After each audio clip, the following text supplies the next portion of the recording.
They bought my sister's house with my money, but nothing prepared them for my revenge.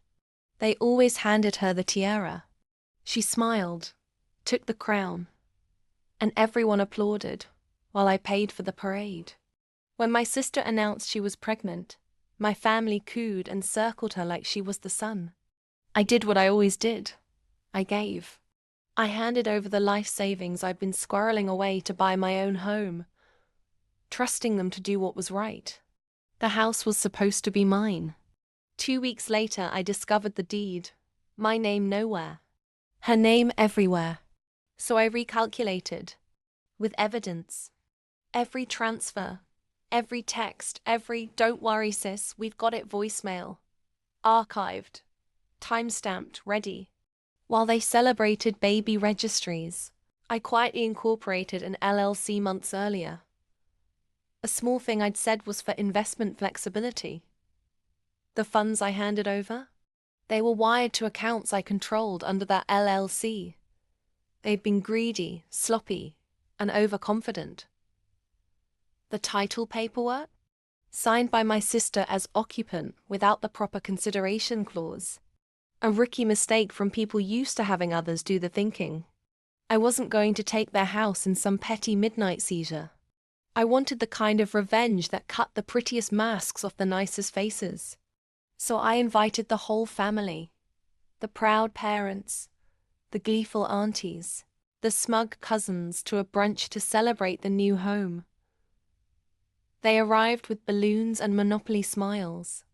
I arrived with a Laoya, a projector, and a calm they couldn't read. I played the messages. I showed the transfers. I produced the LLC registration that bore my signature and the bank statements. I read aloud the clause my sister had signed as a courtesy, the one that made her an occupant pending completion of the deed transfer. Then I did the thing they hadn't expected. I announced I was donating the house. Not to my sister. Not to them. I had a local nonprofit on standby.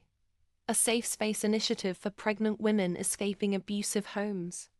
The very sort of women my sister's smug circle had never noticed. I signed the paperwork right there. The morning after the brunch, the media showed up.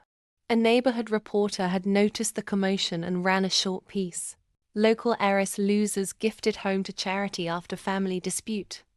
The story blew up. My sister's social accounts. All the staged family photos and sanctimonious captions. Unraveled under comments calling out entitlement and hypocrisy. Sponsors pulled invitations. The baby shower became a quiet, awkward lunch. My parents' friends started asking questions. But the real twist, the nonprofit turned the house into a program named the Sister Project, providing housing and mentorship to mothers who'd been treated like invisible workhorses. It was a burn so clean, it warmed other people. Hit subscribe for more stories where the quiet ones stop being quiet. The overlooked women fight back, and justice is served with style.